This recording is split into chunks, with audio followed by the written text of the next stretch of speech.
action. And just quickly address this. Luna is filling in for Dog for game number 1, but he will be back for the future games, I believe.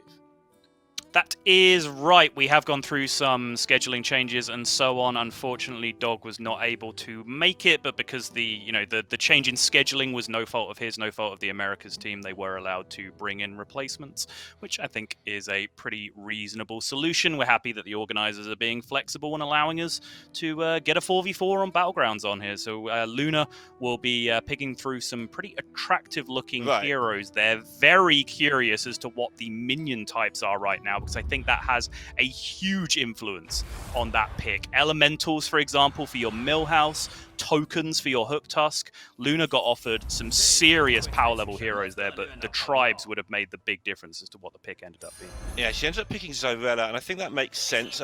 She has been putting in work almost solely for mercenaries for this event. She's just filling in, so taking an APM hero like Millhouse, maybe she just didn't feel comfortable with that. Xyrella's good enough and gives her a little bit more scope to think things through and just remind herself of things she did when she was playing Battlegrounds more regularly. I think that makes a lot of sense. Yeah, good start as well, hitting the token start. Of course, you would have rather had the Hook Tusk, but again, I think you make a good point. She is filling in last minute here. Hook Tusk is a very high difficulty hero, a high raw number of decisions type hero. So hitting a token start with Xyrella, if you're going to get there, is equally strong in a lot of regards. Interesting now as to whether Luna stays on 1, goes for the shiny or warrior curve, whatever you want to call it, or tries to cheat the levels with buying a minion for 2 gold each turn. Talking of cheating levels, that's a thing, standard curve, we don't see much of it anymore. Is that a thing that you're surprised by, or is that something that has just happened with the way that things now work with the damage cap and so on? I'm not surprised by it, but I have to, at least give credit to it. I always had the suspicion that the normal curve of buy on 1, level on 2, double buy on 3, level on 7 gold to tavern 3. It used to be 90% of games you'd see people doing that most of the time, unless you had like a Refarm curve hero who would play on Refarm curve. But over time, people like Jeef and Shiny and so on came up with all these different curves that applied in all these different situations that eventually there's a curve for every situation, right? They covered all bases to the point where they almost completely eliminated the need for buy on 1, level on 2 type curves. Which is really amusing to me. I also just got to address this because we won't see this very often at all. Radu is on the cat. It's on Pigglesworth. How on earth could he end up there? That feels like a really tough decision this day and age when nobody dies early anymore. Well, he's just taking advantage because this is unique. There's no dog in this lobby. He feels like it's a good time to bring out the cat, right? Like, that just makes sense. Stealing my jokes since 2014. How is it? What? What is that accusation? I literally made a very similar joke about 2 minutes ago in Discord, but there you go. Unbelievable. It's going to be a constant fight, everybody. Okay, back to the action. Sun yesterday did not get the best pick of heroes. She also got some pretty terrible shops. So Cookie's a relief, I think. At least you're kind of guaranteed to get in the game on Cookie because of that turn 3 discover anything, discover a thing. It doesn't really matter what it is. Yeah, and actually hitting Swolfin there, having the token start on Murloc specifically, now sets Sun up really well. And there's a bit of debate about whether Cookie or Galewing is the better hero. They play out very, very similarly in just discovering a minion every 3 turns, basically. But I think if you do get a kind of synergy start, like Sun is seeing there, you would much rather have Cookie. Because the way the game works right now, once you get into late game, it does get quite tribal-based. There's very few winning menagerie comps that you see. You generally want to be all the way in dragons, all the way in beasts, at least up until the last fight when you can then kind of tech around versus what your opponents are doing. So having that synergy pick of saying, okay, it's turn 9, I'm dragons, I'm going to keep discovering dragons specifically, I think is a little bit stronger with Cookie overall. And you just saw that from Sun, right? She has Murlocs on her board. She discovered a Murloc by choice. And now she continues to have the opportunity to discover more Murlocs deliberately over time. And Murlocs beget more Murlocs. They snowball perhaps better than any other tribe in the game when you get that full board of them going. This is interesting to me too, because Evelyn is on Eudora. She's sort of committed to pressing the button every turn, which messes up her curve. She's going to start leveling soon. And so this is a decision for either just take a 3 and like it, or freeze a million shops and get a really powerful board later on. And she has gone for the latter option. She has gone for the latter option, yeah.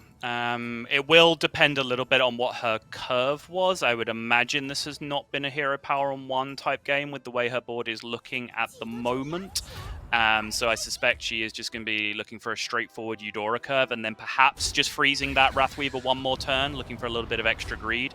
I think Wrathweaver is a very good pair to be greedy with, though, right? Because it naturally protects you. You have so much tempo just by the fact that you have Wrathweavers in the first place that you can usually afford to be very greedy, which, again, makes it very strong on a hero like Eudora, who is generally pretty weak up until the point where they hit that first hero power reward. Also worth pointing out, just because I didn't mention it in the intro, you do get an extra point. You get a point for each place you move up the ladder, but you get an extra point for winning. So erring on the side of being slightly greedy when it's close is usually the better option, because that extra point, as we saw yesterday with Europe winning by 1 point, is more vital than maybe you think it is when you just look at the numbers. Ooh. I suppose with the Vol'Jin here, getting a nice juicy hero power target with a little bit of Wind Fury on with the Bonker does make a lot of sense. Slysssa doesn't have the best Avenge setup right now. She does have 1 Icky Imp, but if she had the opportunity to take Impatient Doomsayer there and then just look for Reborn Taunts and Death Rattles on the following turn.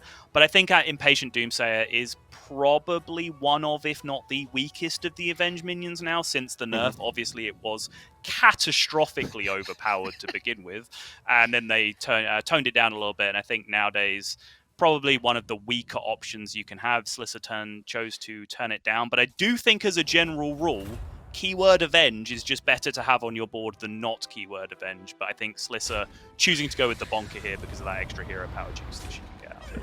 Yeah, I was on the timer. You lasted 5 turns without saying it, which I think might have been way over my expectations. I was expecting you to talk about Avenge right from turn 1, but we got there. But obviously, with it being so important, we are going to hear a lot about Avenge, although not so much so far in this particular lobby, because everybody is just...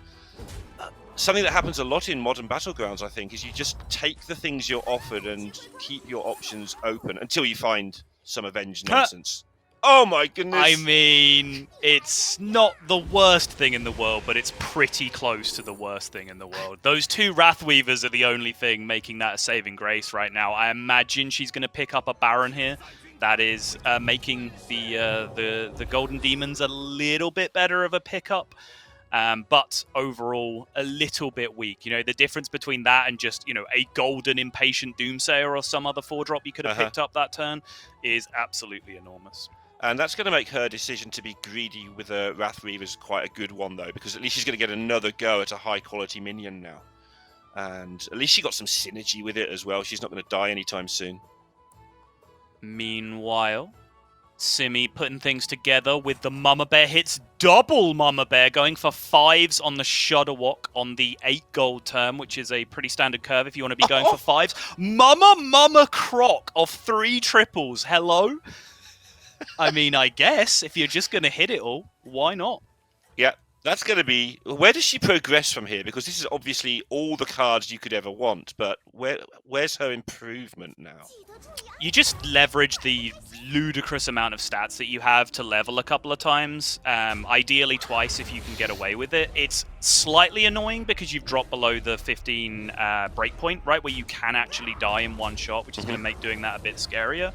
But ideally, Simi would like to use this power just to get to 6 and start looking for birds and great wolves and so on, and really just turn this into a power scaling comp. Just to clear up why Simi is Noffy, by the way, she changed her name for this tournament for Luck, because that is no fear, and there you go. Ah, okay. I'm glad you knew the origin of that. In true China tournament tradition, because a lot of the Chinese players do change their names regularly for good luck, so it's in keeping with the hosts of the event. Okay. It's a bit more scaling for Avalanche. She has plenty of health to play with as well on the Golden Wrathweaver. Not that that really ends up being a factor, because the Mal'Ganis equivalent is now a Tavern 3 minion, and is therefore so easy to find that you can generally always pick it up before Wrathweaver becomes too much of a problem. Plus, I'm sure that all of these players are way too smart to kill themselves with Wrathweaver. Only absolutely idiots do that, right? I've never ever done that, and the 2 clips on my stream don't tell the true story. They're doctored in some way. I'm interested in keeping an eye on Sun here. Obviously, she did not have the greatest day yesterday from what I saw in the results. RDU really did have to do a lot of the heavy lifting for Team Europe yesterday. And Sun is a fantastic player at the moment. She's very, very high ranked on ladder, so I'm sure her own personal pride and drive is really looking to have her put together a better performance this time around on day 2. She has a great hero to be doing it with, but it's a bit of a mishmash comp right now. Started off in those Murlocs, and it looks like she's diverted now over to the Quillboars and will be hero powering them as such. But it's a little bit short of a real pop-off Quillboar comp. Not enough Divine Shields to be going with the Ground Shaker. No amazing way to pay off the Blood Gems from the 2 Bonkers, right? Because the Ground Shaker is not spectacular without Divine Shields. So she's still an Agam or a couple more Divine Shields, Bristleback Knight, that kind of thing, away from really making this happen. Yeah, just to put that into context, what you said at the start there, with 3 hours of Radu's stream before the tournament started to go, Sun was ahead of him on MMR. And it was only because it was pointed out by some obnoxious person in chat, hey, Radu, you're not the points leader in your team. He's like, oh, well, I want to be. And then he just cruised through another 200 or 300 MMR. Yeah, she's had a fantastic couple of weeks on stream. You know, real hardcore climbing from Sun. Running up those ranks extremely quickly as we see Collins taking an L, Sun taking a W in a favored fight, if those numbers were to be believed. And Avalyn, I think, much like Sun, she's got the bits and pieces of a comp, but she really needs to start making something happen. There are beasts in, so she can find Parrot to go with her Golden Demons and Baron to start something happen. Unfortunately, no dragons, though, so she can't go full Tarot Ghost and meme comp. The only thing that really works on, though, is Vol'Jin, which, of course, we see belongs to Slysssa this round, but with no dragons in, largely irrelevant anyway. She takes the decision to go to 5 here. I think she realises she's getting behind on Tavern tiers and needed to find a star attraction, which she has found to some degree at least. Yeah, Piggy is a really big deal. It doesn't go all the way to fixing the problems I was just talking about last term, where she doesn't have an amazing payoff, but it's getting closer, right? Like, with 2 Bonkers generating Blood Gems, having +2/+2 for each of those gems is a big deal. The problem is Bonkers become very unreliable very quickly in terms of generating you lots of Blood Gems. So do need to pay attention to that, especially if you're dumping all your gems onto your Ground Shaker, right? Because then you're not improving the health of your Bonkers, which means very sooner rather than later, they are just going to one trade into something and just get you 1 gem apiece. I will stop doing this shortly. Such as right now. Just another part of the intro that was sort of neglected. The players do not know who their opponents are. It's completely in the dark, so you just try and win the lobby, and then you find out afterwards if you just beat your teammates out or not, which means that everyone's trying to do their best. There's no messing around trying to tie and that sort of thing. Yeah, big shift in dynamics from what we're used to seeing from tournaments, where teamwork is actively encouraged. You know, picking Rafam, feeding your opponent a deliberate minion, picking Barov, getting information from your teammates as to who's going to win the fights, all that kind of stuff. Manufacturing ties when you fight each other so no one takes damage. That's the dynamic we're used to in team tournaments. This is the exact opposite. You might just friendly fire one of your teammates straight out of the tournament by being way too strong and queuing into them, because, as Neil was saying, zero knowledge. Everyone is on streamer mode, meaning the heroes to them just display as Cookie the Cook, King Muckler, Shudderwock, etc. And they have no idea who they're playing against. They only find out how the rest of their team did at the end of the lobby, which leads to some pretty interesting situations where I believe we saw like a team of America's head-to-head for like 5 or 6 fights at the end of one of the rounds yesterday, which absolutely did not matter because they were both America's players, but they were both fully try-harding as if winning was the most important thing in the world. Yeah, and as we were talking about that, Sun actually tied with the 1 health RDU cat. So if you still do your best, it might still tie anyway. Right, Slyssa's had an amazing turn while we've been talking about that, getting the Golden Shaker into a Charlie. So off she goes now with full Quillboar comp. It's not the strongest of comps these days, but at this stage, it's still quite early. She's in a very good spot, I believe. Yeah, she does get a little boost from being Vol'Jin as well, because if she finds the gem transfer Quillbore, she can actually swap the stats twice. You can move the stats with your hero power, but the blood gen buffs then remain on the original minions, so you can then swap them off again using the gem transfer Quillbore. So that is a little improvement that you do get to the comp by playing Vol'Jin, but in general, I do absolutely agree. Quillbores are absolutely not the terror they were at launch, when they were by far and away the optimal order strategy for playing Battlegrounds. Let's see if RDU can survive this fight, because if he can survive it, if those tanks can do their job, then he will start to pick up the cat benefits. But there's a lot to get through here, but tanks do get through a lot of damage pretty quickly when you have 5 of them on the board. That's 18 damage per 2 minions. And also, crucially, Lorinda, I don't know if you knew this, but tanks actually target the highest health minions specifically, which means they do the job you absolutely want them to do in this situation, which was dealing with the Urzul and the Wrathweaver specifically, whereas your other minions can just value trade the other things if it comes down to it. So yeah, absolutely, RDU just hanging in there, damage capping on the Eudora, which is Aveline in this situation, living to fight another day, and now getting his first proc, which is a second golden tank from the first death. That is Collins, I believe, picking up the death on the Mukla there, top 8ing for Americas, and handing an absolute treat of a minion over to RDU and over to Europe in particular. This could not be a worse start for the Americas, the way that first death has gone. And look how low everybody in the lobby is getting on health. If Radu can survive one more turn, he's going to have a pick of so many cards next turn. I mean, you're just tank comp at this point, right? Like, you just take all death rattles and reborns, surely. Like, this is something that I do think RDU struggles with, is not playing for first specifically. Yeah. Like, when to just take the EV play. I think that is something that is missing from his game a little bit. But to my mind, it's hard to turn this into a winning comp if someone has absolutely something massive. But in his defense, based on the people we've seen him fight, I don't think he's seen a board that he's outright scared of at this point. So he might actually still feel he can straight up play for first. So I'm not absolutely faulting the way he's playing this out right now. Yeah, we actually haven't seen much of how Luna's getting along with that Xyrella that seems to be going okay near the top of the standings there. But your dream of talking about Avenge is going to be delayed a lobby, I think, because nobody seemed to get that comp together, particularly in this one. Yeah, it's true. No elementals in this lobby, I believe, right? Which, seems to be the curse of the tournament. We are not seeing the power of the milk right now, with Lightspawn being the absolute terror at high MMR lobbies and even low to medium MMR lobbies as well. But you are absolutely right. Most of these players have just been playing tempo boards and not really gone for any huge late game setups. And right now, RDU with these 4 tanks is the king of tempo overall. It is extremely difficult to shut that down. Yep. If you can't get people to kill each other, just kill them yourself, as he wipes out the Shudderwock, gets himself some cards. Sun doing him a favour on the other side there, though. It's kind of. Gets him some more stuff. Oh, that's just huge. I mean, it's just a huge thing. Quite literally, yes.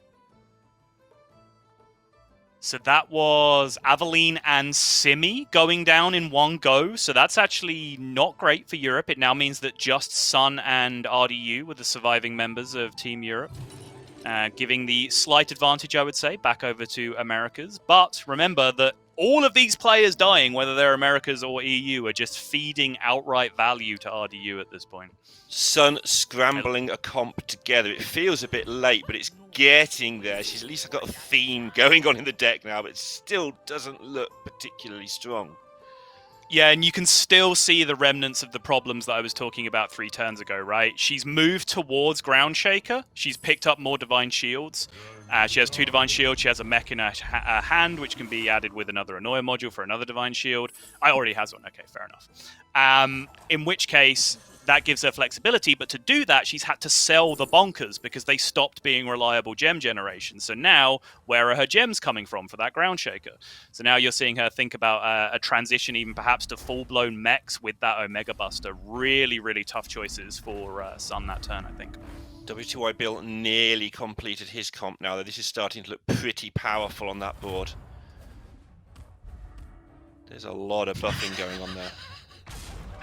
Now, weirdly, these non-golden tanks actually have some game here, because on average, they start shooting the golden tanks before they start shooting them. Or you could just do that, which is a huge, huge deal now for the Zyrella's chances on the other side. This is Luna right on the other side with the Zyrella. This is the player that we have not been seeing up until this point. We can start to see why she has been the tempo queen up until this point, because she's been playing tank games as well. But I think that is now going to seal the deal. That is still way too much value over on RDU's side of the board, and this is looking like it might even be a lethal setup from this point. Yeah, looks like it was about a 50-50 lethal right from the start, and those trades did seem to largely go, obviously after you made your comment, they started to largely go against Luna there. I think she justified that Zyrella pick though, hanging on in the lobby for the longest time, because Radu is now just wiping people out for the second day in a row. And that now leaves RDU in the lobby with Slysssa and Bill. So Team Americas have picked up 2 of the top 3 here, and it's RDU once again as the lone representative hanging out there in top 4 for Europe, once again flying the flag for his team and doing it with a very weak hero as well in Cat here. But just hanging on, 1 HP. 1 HP is all you need if other people start dying first, and you can start picking up all of that immense value. Yeah, and he did it with the right strategy, right? Just get something that's going to keep you alive and wait for people to start dying. Obviously, you don't always get offered 5 tanks to do that with, but, you know, you take what you're given. All right. I'm looking around for boards that can survive double golden tank, and I'm not seeing a great deal of them. I'm going to be honest, Lorinda. Yes, looking strong. Once again, you have to wonder whether, like, the way for RDU to build a murder board here is just to have as many death rattles as possible. He is continuing to focus on bigger minions, which I think absolutely makes sense. He was handed a free 4650, right? It's very hard to turn that down at that point, even if it restricts your ability to play any demons for the rest of the game, which would have been hilarious if that had been the way it ended after we had joked about it earlier. But so far, RDU has managed to avoid that pitfall. Something that I think has changed in Battlegrounds much for the better, in my opinion. Whoa. Sorry, if those numbers are accurate, just real quick, RDU's not 100% here against the Ghost, which I'm struggling to believe personally, but I suppose I guess it's Wind Fury smashing into the tanks in particular, something like that, making it happen. I suppose I can see it, but this is looking pretty comfortable, I would imagine. Yeah, infinite shields as well, which sort of slow the tanks down. Yep. This looks good. Yeah, I don't know if they use the same deck tracker we use, but sometimes in specific situations, especially with things getting more shields or death rattles, sometimes it's not quite as accurate as you'd expect, just because it's so much calculation, so few trials it gets to do before spewing a number out. It has been a bit iffy recently, I will agree. I am the unluckiest Battlegrounds player in the world. However, I certainly should not have died to 3 legitimate 0% in the last couple of weeks, which I think you should absolutely die to been the case. Zeros all the time, Sottle. So while we were focusing on RDU's fight with the double golden tank, unfortunately, Bill and Slysssa fought each other. RDU got the free roll of hitting the Ghost, so the 2 Americas players actually cannibalized each other, bringing it down to a straight-up 50-50 between RDU and Bill for the #1 spot. And it's looking very, very much like RDU is going to bring it home again, continuing the hot streak from yesterday, Lorinda. Hey, he just turns it on. Tournament mode RDU just hits different. Yeah, very much so. Just looking at Bill's comp, there is an 1181. The tanks, I mean, they will get through it, but they do have to chew through that, and it's not a particularly efficient minion. It's just good, literally, for tanking the tanks. And Bill has picked up a Baron and another bird while we've been talking, so this could be closer than Instinct makes it feel. Yeah, that has made a huge difference now, because that's a ton of extra stats with the Golden Wolf, with the multiple parrots, with the Baron, then also the fact that the Gas Coiler could potentially pop with the Baron as well, particularly because the tanks will target that more heavily than the Baron, since it's picking up the buff from the Parrot. And Bill Either he's seen the numbers at the top or he's seen the result, but either way, he's happy. He does seem very pleased. He is coming into this with a favoured fight. Like I said, that Baron and that extra bird made all the difference, and I think with the way these early attacks have gone, that's a Wolf going down, stacking way more stats, and RDU does not have the juice left to compete with that. That is the last minion to go down. Just the tanks left to take care of. A valiant effort from RDU, coming all the way back from 8th place with 1 HP to nearly taking down the lobby yet again, but it is going to be WTY Bill taking down lobby number 1 of the day for Americas, and a good performance from Americas overall. Slysssa coming in 3rd. On top of that as well, I'm thinking it's going to turn out to be a pretty good first lobby for the Americas team. Size check. What does that mean? Size matters, so people can check out what size they are by typing the command size. See if they're chonkers or dinkers or average or growers or showers.